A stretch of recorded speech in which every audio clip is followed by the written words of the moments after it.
Dans la deuxième partie de la série, première série de chimie générale, on va faire les réactions nucléaires.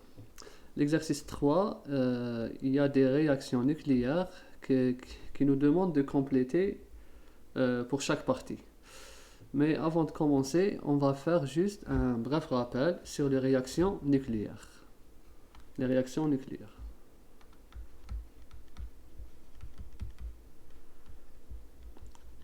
Nucléaires. On sait que dans la nature, on a deux types de noyaux. On rencontre deux types de noyaux. Des noyaux stables et des noyaux instables.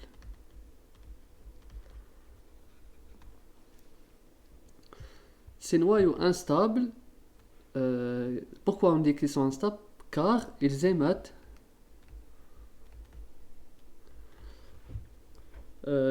spontanément, on va dire spontanément,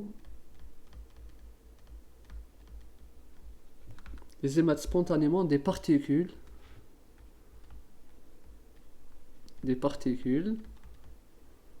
ou bien des radiations électromagnétiques.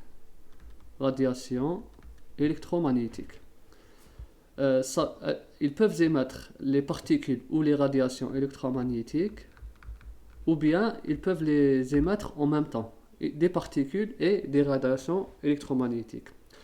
Ce phénomène d'émission de particules et de radiations électromagnétiques, surtout spontanément, c'est le phénomène de la radioactivité. C'est la radioactivité. Donc un élément radioactif, ou bien un noyau radioactif, ça veut dire que c'est un noyau qui émet des particules ou bien des radiations électromagnétiques. On sait que tous les éléments qui ont un Z supérieur à 83 environ sont radioactifs. Radioactifs. Donc n'importe quel élément qui a un Z de 93, 90, 100, on sait qu'il est radioactif. Par exemple, l'atome, l'élément polonium, il a un nombre de masse de 210. Là, c'est le A. D'accord, c'est pas le Z, c'est le A. Un nombre de masse 210. On dit qu'il se désintègre. Se désintègre spontanément. Spontanément, on a un élément, toujours polonium, isotope, 206. Là, c'est le nombre de masse A. Bien sûr, il y a un dégagement. Là, on va dire un dégagement ou bien une émission, accompagné d'une émission. On va en parler sur cette émission. Donc là, on a le noyau pair qui va donner un noyau fils. Voilà. Le noyau pair se désintègre spontanément en un noyau fils plus des émissions. Les réactions nucléaires c'est-à-dire les réactions nucléaires spontanées sont accompagnées d'une émission d'énergie ou bien de particules. Là, on sait que pour définir bien la désintégration, c'est juste une transformation. La désintégration est une transformation.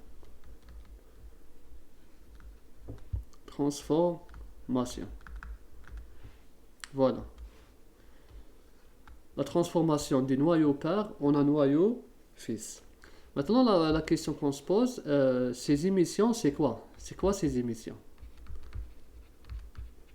Que représentent ces émissions? C'est quoi cette émission? On se pose cette question. Une émission, il y a deux types d'émissions.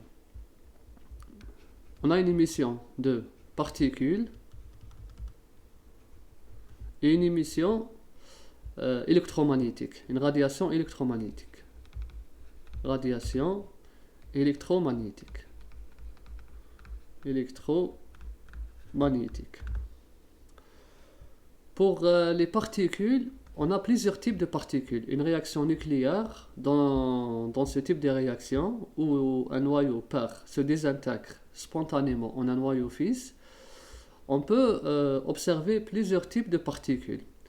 Parmi les particules qu'on connaît, c'est les particules alpha, particules bêta, moins, plutôt on écrit le moins de l'autre côté, bêta moins.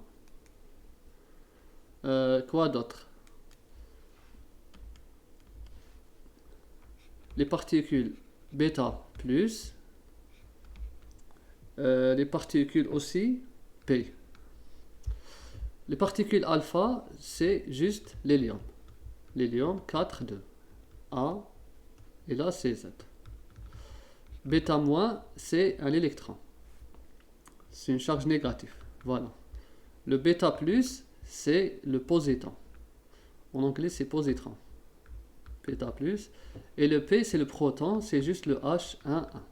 Voilà. Donc ça, c'est les types de particules qu'on rencontre dans les désintégrations spontanées.